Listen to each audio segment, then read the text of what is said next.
If you are brand new to web design and brand new to Dreamweaver, you are probably eager to open it up and get started.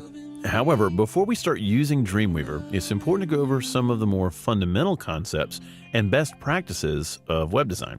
That way, you ensure that you're using Dreamweaver correctly and that you understand why Dreamweaver operates the way it does when building websites. The first concept I want to discuss is basic site structure. To those new to websites, the thought of creating an entire website can sometimes be intimidating.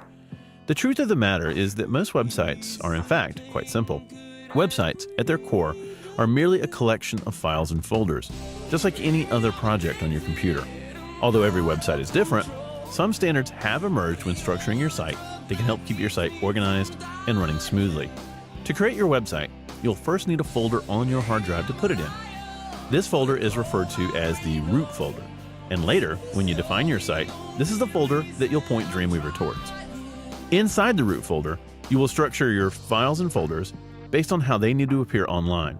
If you have a small site, for example, all your HTML files might go right into the root directory. As your sites get larger or more complex, it's not uncommon to create subdirectories to create more structure within your site.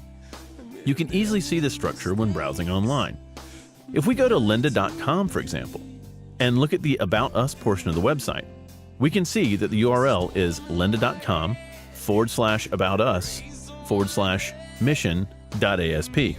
This means that inside the root directory, there's a folder named About Us, and inside that folder, there's a file named mission.asp. In addition to structuring pages this way, most web designers will place site assets into their own folders as well.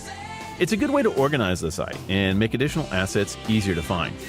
Images, CSS, external scripts, videos, and other assets are routinely placed within their own folders. For our Groundswell site, our assets will also have an underscore placed in front of the folder name. This helps to move these asset folders to the top of any directory structure and makes it easier to identify them as assets rather than mistaking them for subdirectories.